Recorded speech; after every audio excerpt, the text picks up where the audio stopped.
Do smart filters. Smart filters are very useful. They're very much like adjustment layers because they are non-destructive. So we're going to be doing 5 photographs today. Again, these are such great tools for editing photos. The 5 images that we're going to use are right here. So if you want to, you can open them all into Photoshop on separate tabs like I have them. And the first one we're going to be working with, we're going to start with the flowers. So we're going to do different things for each of them. So for this first image with the flowers, we are going to start out by, it's just a regular photograph. So we're going to go to filter and we're going to do convert for smart filters. Now when we convert for smart filters, this is going to turn it into a smart object, which is non-destructive. So it is not actually, when we apply the filter to the photo, it's not going to actually hurt or decrease the quality of the photograph.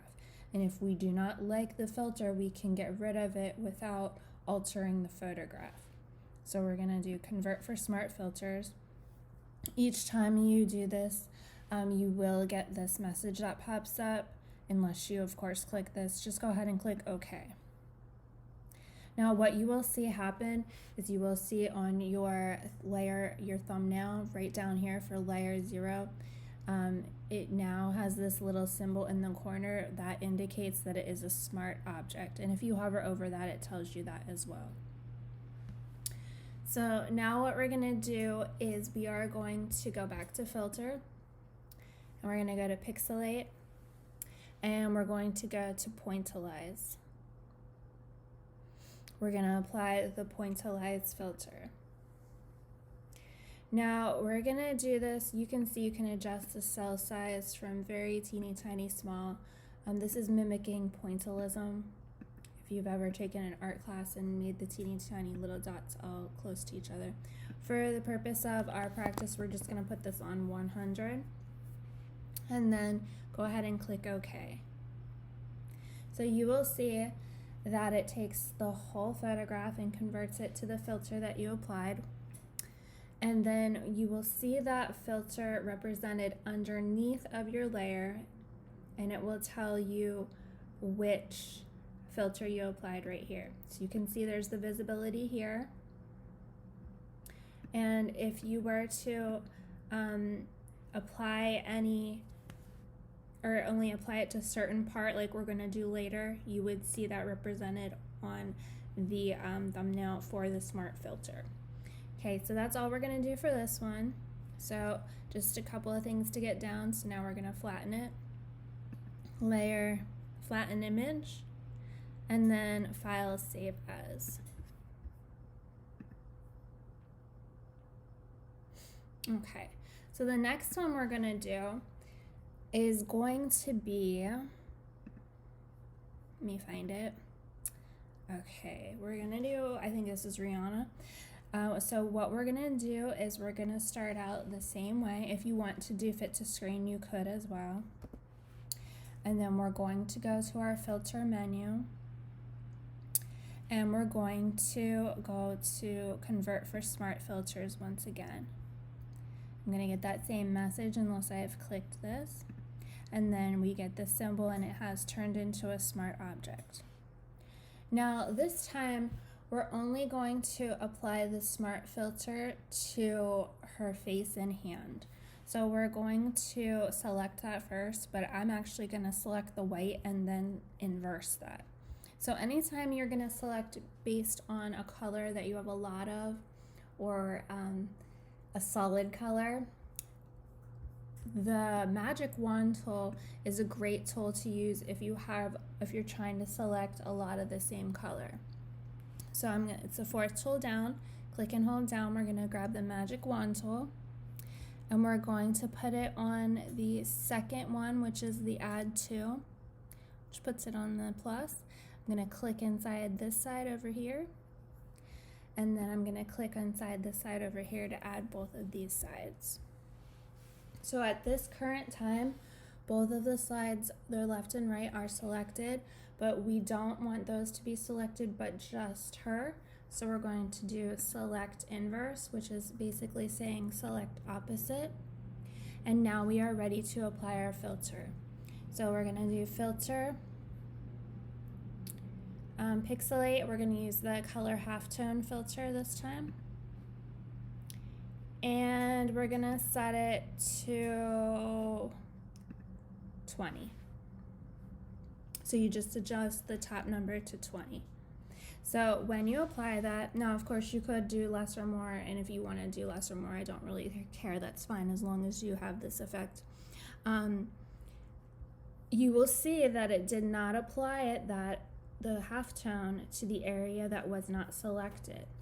Now, if I can draw your attention down here to the thumbnail for your smart filter, you will see that the black areas are the areas that the filter was not applied, just like when you're using your adjustment layers.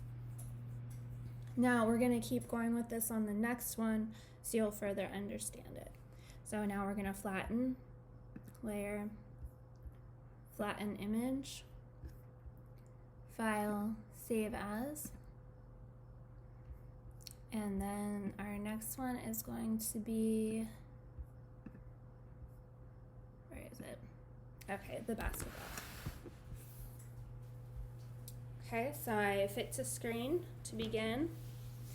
And now, of course, same first step for all of them. So we're going to go to filter, convert for smart filters. Okay, so this time we're going to add a motion blur, and then we're going to remove it from the players to highlight them and to kind of put less focus on the audience, the crowd. So we're going to do filter, blur, motion blur. Wow, that's a lot. So you can drag the slider and the angle of it to whatever you think looks good. I'm kind of over exaggerating all the edits today so you can really see a big difference and you can realize the changes that we're making. If I was editing photos normally, I would never do anything this dramatic.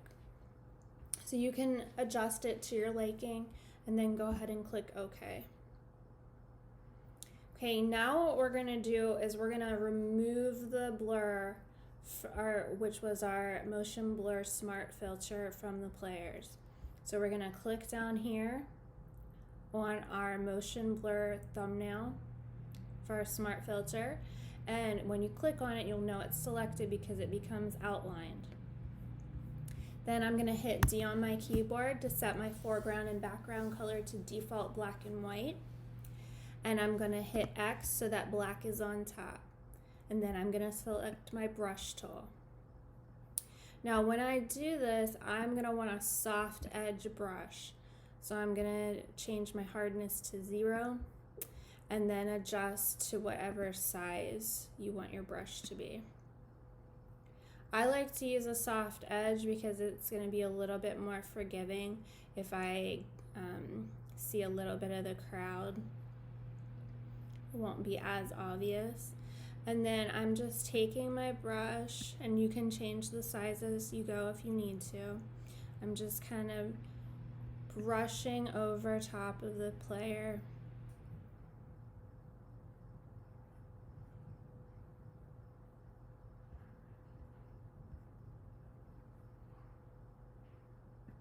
So the crowd is still blurred, but now our focus is drawn more so to the player.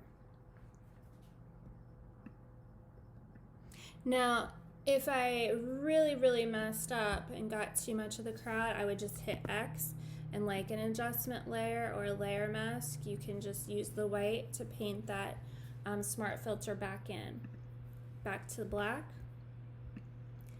I'm going to do the other player. So you can see how this is a very useful editing technique when you want to apply a smart filter to a portion of your photo and not the entire photo. So I really want you guys to have start to have a lot of creative control over all your editing choices moving forward, especially when we start taking all our photos in later days.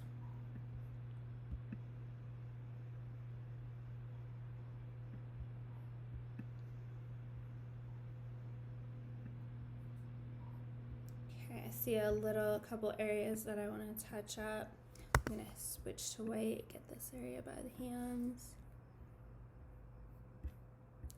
Okay. Otherwise, I think I'm pretty happy with that.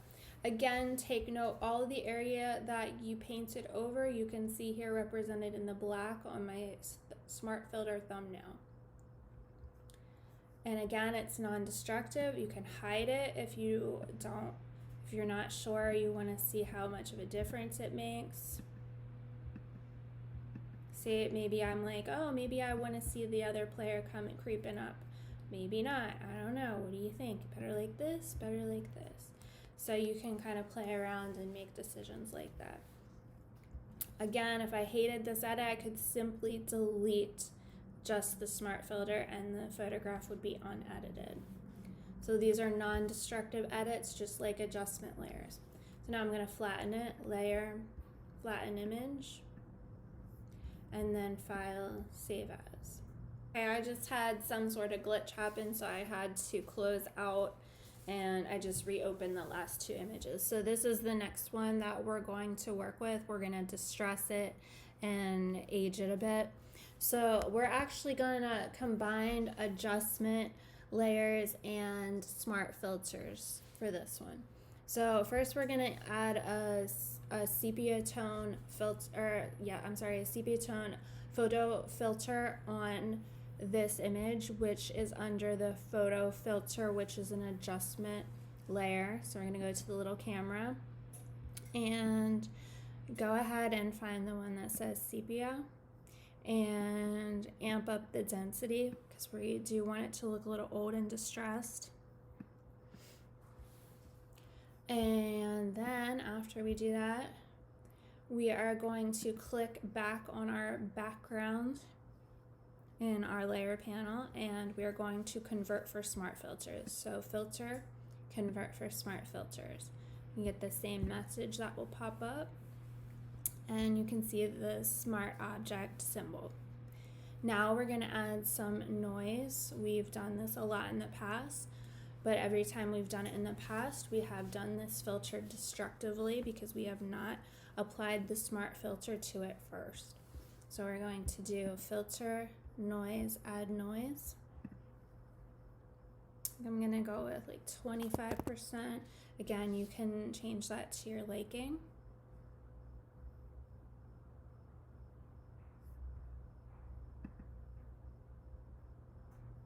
And now we're going to add a little blur just to age it, to kind of soften the aging noise. So we're going to filter, blur, Gaussian blur, and then like a 2%, just a little bit, and then okay.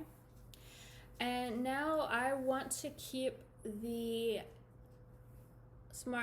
filters that I've added and the adjustment layer that I've added, but I don't want it to be, I don't want my filters to be on the edge of the photo.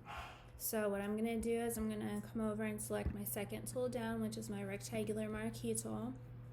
And I'm going to carefully come to the edge where the square starts. I'm going to outline the square.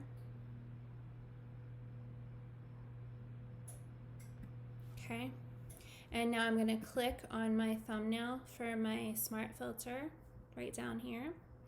And I'm going to go to select inverse. Okay, so now I have the whole border selected, and I'm going to then hit D, or I'm going to select the brush tool, and then I'm going to hit D to set the foreground background colors to default black and white, and then I'm going to select black, so hit X to select black, and then I'm just going to take my brush, and I'm brushing over the selected portion, which is removing that filter from that area. And then It's kind of harder to see on the thumbnail, but there is a black outline around the edge. And when I'm finished, I'm going to deselect. Shortcut to deselect is Command D or Control D on a PC. Okay, so now we've got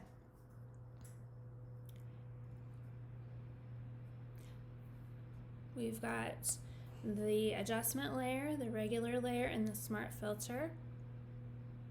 Now I just had a thought. I'm going to step back and show you guys. If you want to take the photo filter off of the image as well, you could, while you still have it selected, you could click on your photo filter at the same time, which I think this would be a pretty cool option actually. I wish I would have done that. So if you haven't, or you want to step back, stepping back is just shortcut Command or Control Z. If you do want to take off the sepia tone for the edges, I would suggest that.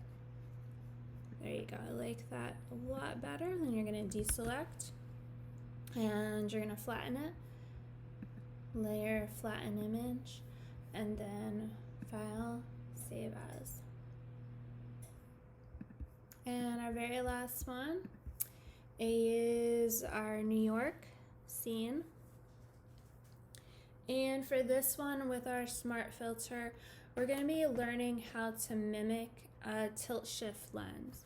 So I wanted to show you what a tilt shift lens is. Pull up the images here. Okay, so, well, I've got them all over here. So here is the tilt shift lens on a camera. You can kind of see it. You see it, little movement. And then I wanted you to see this is the price on that particular lens. So they're rather pricey. Most lenses are rather, but these are really up there. And they're used for different things, but a lot of time they're used to create this effect, which is kind of the real scene, but it looks kind of miniature. So what we're going to do, the smart filter that we're going to do will mimic this expensive lens. So what we're going to do is we're going to start out like we've done for all the other ones. We're going to go to Filter, Convert for Smart Filters. Okay. Now it turned it into a smart object. Now we're going to go to Filter, and I just forgot what this was under.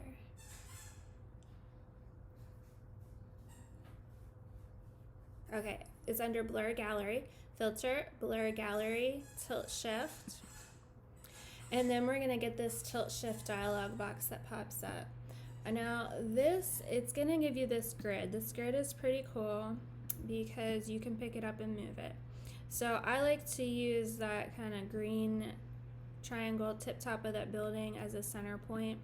So here's the gist of it. Whoops, I just did that already. The area inside this middle section is going to stay in focus. Then the next section, I don't see if either outside or inside this line, and the dotted line has a little bit of blur, like a faded blur, and then there's a ton of blur here and a ton of blur here. So a little bit of blur, clear, and a lot of blur. So that's what it is doing.